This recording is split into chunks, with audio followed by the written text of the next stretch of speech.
Leadership law number 10, the law of connection. Leaders touch a heart before they ask for a hand. There are incidents in the lives and careers of leaders that become defining moments for their leadership. In the perception of followers, the general public, and historians, those moments often represent who those leaders are and what they stand for. Here's an example. The presidency of George W. Bush can be summed up by two defining moments that occurred during his time in office. The first moment occurred early in his presidency, and it defined his first term in office. On September 11, 2001, the United States was attacked by terrorists who crashed planes into the World Trade Center and Pentagon. People in the United States were angry. They were fearful. They were uncertain about the future, and they were in mourning for the thousands of people who had lost their lives to the terrorists. Just 4 days after the collapse of the World Trade Center towers, Bush visited Ground Zero. He spent time there with the firefighters, police officers, and rescue workers. He shook hands, he listened, he took in the devastation, he thanked the people working there, and he told them, "The nation sends its love and compassion to everybody who's here." Reports said that the spirits of the tired searchers lifted when the president arrived and started interacting with them. Cameras captured Bush standing in the wreckage with his arm around firefighter Bob Beckwith. When some members of the crowd shouted that they couldn't hear him, Bush called back, "I can hear you. The rest of the world hears you. And the people who knocked these buildings down will hear all of us soon." The people cheered. They felt validated and understood. And Bush had connected with them in a way that no one had seen him do prior to that moment. The second incident came during Bush's second 4 years in office, and it defined the second term. On August 31, 2005, just 2 days after the landfall of Hurricane Katrina, and the levees in New Orleans broke and the water flooded into the city, instead of visiting the city as he did in New York after 9/11, Bush flew over New Orleans in Air Force One. A photograph captured him peering through the jet's small windows to see the damage. To the people of the Gulf Coast, it was a picture of indifference as they suffered terrible loss. They felt abandoned, forgotten, and betrayed. After the worst of the tragedy was over, no matter what President Bush said or how much help he provided, he was unable to regain the people's confidence and trust. Democratic Mayor Ray Nagin thanked Bush for delivering for the citizens of New Orleans, and Donna Brazile, another Democrat, described Bush as very much engaged in the rebuilding process and praised him for prompting Congress to dedicate money to rebuilding the levees. It didn't matter. Bush could not undo the image of indifference that he had created. He had broken the law of connection. He had failed to connect with the hearts of the people. When people become leaders, I believe that they must give up their right to think of themselves first. As soon as they start leading, they need to think about other people, think of them first, and think of them most. One time, when I was sitting quietly in a green room waiting to speak at a venue in Akron, Ohio, one of the other speakers asked me what I was thinking about. "The people I'm getting ready to talk to," I answered. "Really?" he responded. "Not your subject?" "I already know my subject," I said. "I need to know the people." I was focusing on who they were, how I could connect with them, and how I would try to add value to them. When it comes to leading and working with people, the heart comes before the head. That's true whether you are communicating to a stadium full of people, leading a team meeting, or trying to relate to your spouse. Think about how you react to people. If you listen to a speaker or a teacher, do you want to hear a bunch of dry statistics and a load of facts? Or would you rather the speaker engage you on a human level, maybe with a story or with a joke? If you've been on any kind of a winning team in business, sports, or service, you know that the leader didn't simply give instructions and then send you on your way. No, he or she connected with you on an emotional level too.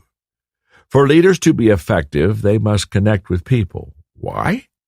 If you want to lead well, you must touch people's hearts before you ask for a hand. That is the law of connection. All great leaders and communicators recognize this truth and act on it almost instinctively. You can't move people to action unless you first move them with emotion. Frederick Douglass was an outstanding orator and leader of the 19th century. It is said that he had a remarkable ability to connect with people and move their hearts when he spoke. Historian Lerone Bennett said of Douglass, he could make the people laugh at a slave owner preaching the duties of Christian obedience, could make them see the humiliation of a black maiden ravished by a brutal slave owner, and could make them hear the sobs of a mother separated from her child. Through him, people could cry, curse, and feel. Through him, they could live slavery. Good leaders work at connecting with others all the time, whether they are communicating to an entire organization or working with a single individual. The stronger the relationship you form with followers, the greater the connection you forge, and the more likely those followers will want to help you. I used to tell my staff, people don't care how much you know until they know how much you care. They would groan because they heard me say that so many times, but they recognized the truth of it nonetheless. You develop credibility with people when you connect with them and you show that you genuinely care and want to help them. As a result, they usually respond in kind and want to help you.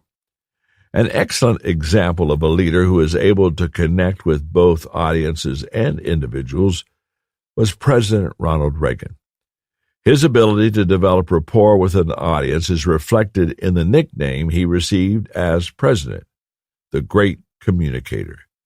But he also had the ability to touch the hearts of individuals close to him. He really could have been called the Great Connector. Former Reagan speechwriter Peggy Noonan said that when Reagan used to return to the White House from long trips and the staff heard his helicopter landing on the lawn, everyone stopped working, and staff member Donna Elliott would say, "Daddy's home." They couldn't wait to see him. Some employees dread it when their boss shows up. Reagan's people felt encouraged because he connected with them. One key to connecting with others is recognizing that even in a group, you have to relate to people as individuals. I've had the opportunity to speak to some wonderful audiences during the course of my career. The largest have been in stadiums with more than 60,000 people in attendance. People ask me, how in the world do you communicate with that many people? Well, the secret is simple.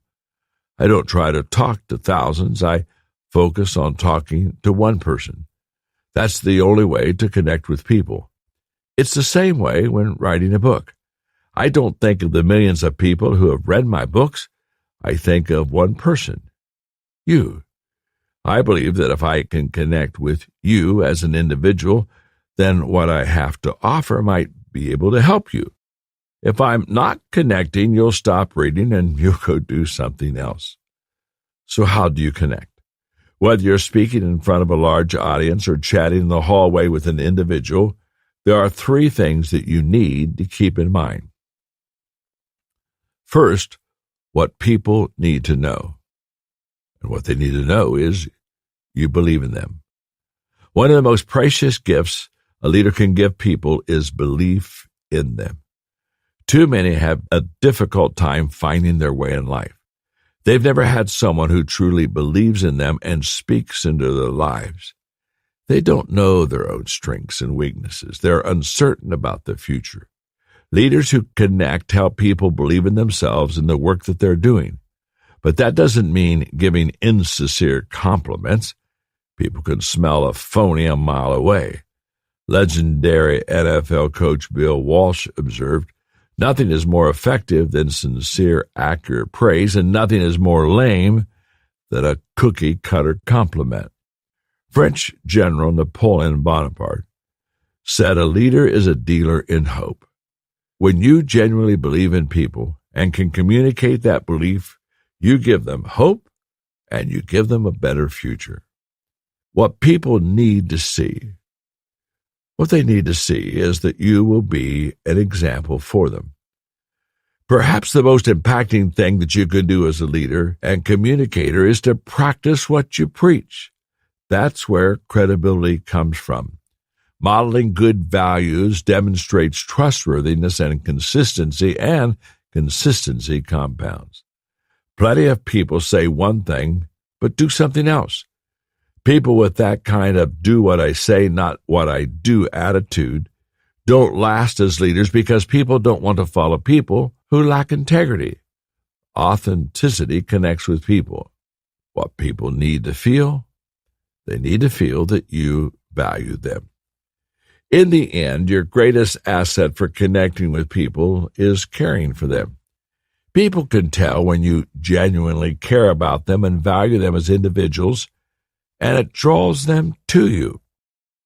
I learned this as a child from one of my teachers, Miss Tacey. Once when I got sick, she came to visit me at home to see how I was doing and to tell me how much she missed having me in class. You can bet I couldn't wait to get well and get back. As a leader, you cannot value people and add value to them if you do not care about them or you secretly resent them.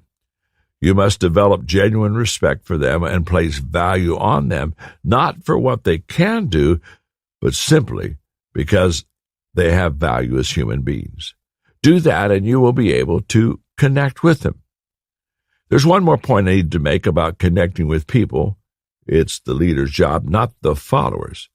Some leaders have problems with the law of connection because they put the responsibility for connecting on the people that they lead. That is especially true with positional leaders. They often think, I'm the boss. These are my employees. Let them come to me. But successful leaders who obey the law of connection are always initiators. They take the first step with others, and they make the effort to continue building relationships. That's not always easy, but it's important to the success of the organization. A leader has to do it no matter how many obstacles there might be.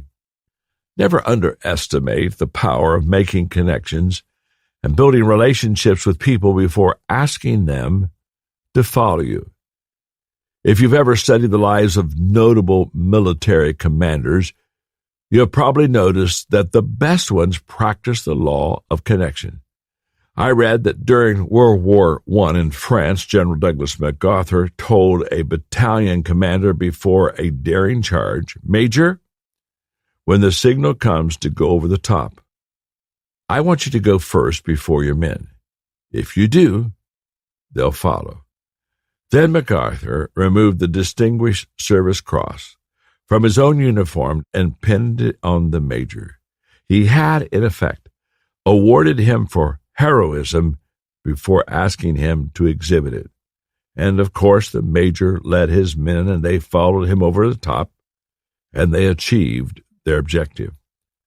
Not all military examples of the law of connection are quite so dramatic, but they are still effective. For example, it is said that Napoleon made it a practice to know every one of his officers by name and to remember where they lived and which battles that they had fought with him. General Norman Schwarzkopf, leader of U.S. Central Command during Operation Desert Storm, connected with his troops during the Gulf War. On Christmas in 1990, he spent the day in the mess halls among the men and women who were so far away from their families. In his autobiography, he said, "I shook hands with everyone in the line, went behind the serving counter to greet the cooks and the helpers, and worked my way through the mess hall, hitting every table, wishing everyone Merry Christmas. Then I went into the second and third dining facilities, and I did the same thing. I came back to the first mess tent and repeated the exercise because by that time there was an entirely new set of faces. Then I sat down with some troops and I had my dinner. In the course of 4 hours, I had shaken 4,000 hands. Schwarzkopf was a general. Did he have to do that? No. But he did. He used one of the most effective methods for connecting with others, something I call walking slowly through the crowd. By doing that, he let his service members know that he believed in them and he set the example for them, and he valued them. As a leader, do the same. Go where your people are. Make yourself available to them. Learn people's names. Tell them how much you appreciate them. Find out how they're doing. And most important, listen. Leaders who relate to their people and really connect with them are leaders that people will follow to the ends of the earth. When a leader truly has done the work to connect with his people, you can see it in the way the organization functions. Employees exhibit loyalty and a strong work ethic. The vision of the leader becomes the aspiration of the people. The impact is incredible. One of the companies I admire is Southwest Airlines, a pioneer in budget airlines, and now the largest domestic airline in the United States. The company has been successful and profitable while other airlines have filed for bankruptcy and folded. The person responsible for the initial success of the organization and the creation of its culture is Herb Kelleher, the company's founder. I love what Southwest employees did on Bosses Day in 1994 because it shows the kind of connection Kelleher made with his people. They took out a full-page ad in USA Today and addressed the following message to Kelleher. Thanks, Herb, for remembering every one of our names, for supporting the Ronald McDonald House, for helping load baggage on Thanksgiving, for giving everyone a kiss, and we mean everyone, for listening, for running the only profitable major airline, for singing at our holiday party, for singing only once a year, for letting us wear shorts and sneakers to work, for golfing at the Love Classic with only one club, for out-talking Sam Donaldson, for riding your Harley-Davidson into the Southwest headquarters, for being a friend, not just a boss. Happy Bosses Day from each one of your 16,000 employees. A display of affection like that occurs only when a leader has worked hard to connect with his people. Don't ever underestimate the importance of building relational bridges between yourself and the people you lead. There's an old saying, to lead yourself, use your head. To lead others, use your heart. That's the nature of the law of connection. Always touch a person's heart before you ask for a hand. When I wrote the law of connection, I felt that the big miss is that too many leaders relied on their position to connect with people, or they relied on what they had done, their productivity in the past to connect with people.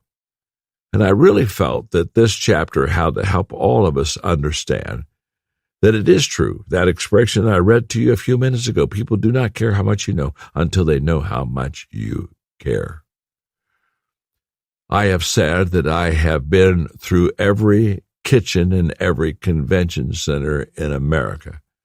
And some of those kitchens I've been in dozens of times. Because when I go to speak at a conference, the team that is waiting me, they'll very quickly usually take me through the kitchen, so I avoid the crowd and put me into a green room. And I know what they're doing. I know what they're thinking. They're thinking, well, let's keep him away from the people. Let's let him get his rest so he'll be at his best when he speaks to the people. But they really don't know me. They really don't know how much I love people and how I get energy from walking slowly through the crowd.